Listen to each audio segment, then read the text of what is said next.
లోకాల్లో కల్లోలం పెరిగింది. భూమిపై అధర్మం బలపడింది. రాక్షసుల అహంకారం హద్దులు దాటింది.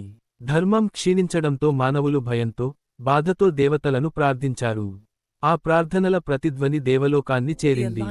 అప్పుడు దేవతలందరూ మేఘాల మధ్య, దివ్యప్రకాశంలో ఒక చోట సమావేశమయ్యారు. ప్రతి దేవుడి ముఖంలో ఆందోళన స్పష్టంగా కనిపించింది. ఇలా కొనసాగితే లోక సమతుల్యత నశిస్తుంది అని ఒక దేవుడు అన్నాడు. ధర్మాన్ని నిలబెట్టే శక్తి కావాలి అని మరొకరు స్పందించారు. దేవతల మధ్య వాదన మొదలైంది. ఎవరు దిగివచ్చి లోకాన్ని రక్షించాలి? ఎవరి శక్తి ఈ కాలానికి సరిపోతుంది? ఆ సమయంలో ఆకాశమంతా ఒక మహా తేజస్సుతో నిండిపోయింది. ఆ దివ్యకాంతి మధ్య మహాశివుడు శాంతంగా ప్రత్యక్షమయ్యాడు. ఆయన కళ్లలో కరుణ, ముఖంలో గంభీరత మెరిశాయి.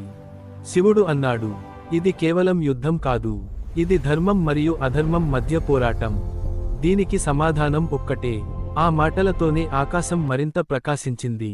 ఆ కాంతి మధ్యలో కమలంపై ఆసీనుడై మహావిష్ణువు దర్శనమిచ్చాడు.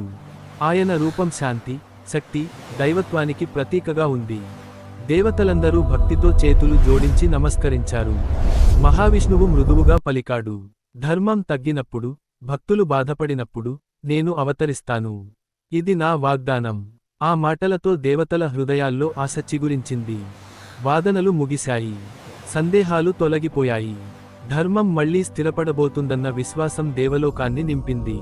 మహావిష్ణువు అవతరణకు ఇది ఆరంభం. లోక రక్షణ కోసం, ధర్మ స్థాపన కోసం, భక్తుల ఆశీర్వాదం కోసం దైవశక్తి భూమిపై అవతరించబోతోంది. ఈ కథ మనకు చెప్పే సందేశం ఒక్కటే. అధర్మం ఎంత పెరిగినా, ధర్మాన్ని రక్షించే దైవశక్తి ఎప్పుడూ జాగ్రత్తగా ఉంటుంది.